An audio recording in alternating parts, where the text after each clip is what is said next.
I love to see the heavyweight division featured so prominently this weekend at UFC 260. It's the championship fight between the champ, Stipe Miocic, and Francis Ngannou, and our MMA analyst and good friend Robin Black is here to break it all down.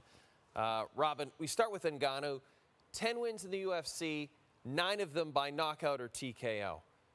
Everyone thinks of him as a big puncher. Dana White talked about it. It's like getting hit by a Ford Escort, and that doesn't sound like a lot of fun. But for you, Robin, you feel like it's a disservice to Ngannou to just refer to him as a power puncher, big knockout guy. I mean, yeah, in a way, you're inadvertently disrespecting his skill. When we do TV stuff, we're like, he's got knockout power in both hands, this guy's got crazy power. We somehow imply that he won some genetic lottery. And what we do is undervalue the skill. Punching people hard, throwing a hard, powerful punch is a skill.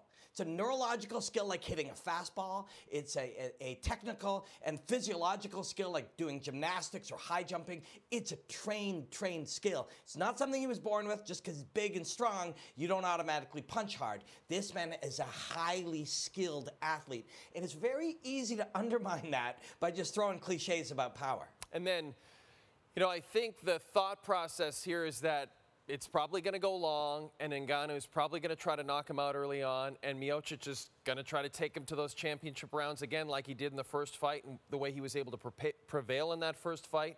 How does Miocic achieve that goal of getting him to that championship rounds on Saturday night?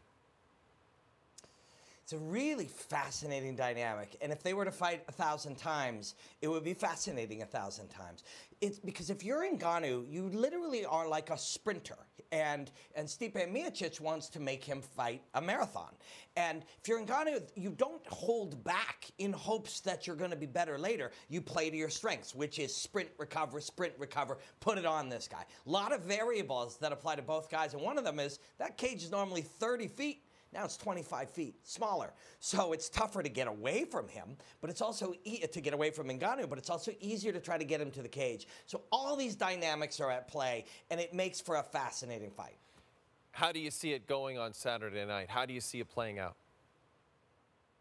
So if we had this fight 1,000 times, I think 450 times, you've got Ngannou knocking out Stipe in the first 2 minutes of round 1 or the first 2 minutes of round 2. You got 450 times of Stipe wearing him out and either winning a decision or finishing him late. Then you got 100 variables. You got those weird ones. You got the eye poke, a guy parachuting into the cage. It's just really that close, and one small detail results in completely different outcomes. So I don't know how it's going to go, but it is one of those two directions, and every little battle gets each guy either closer or further to from that outcome. We talked to Israel Adesanya a few weeks ago ahead of his lightweight title match. Didn't win that title, obviously, but at the time we thought if he did, he's going to be the next big face of the UFC. He's the next big star.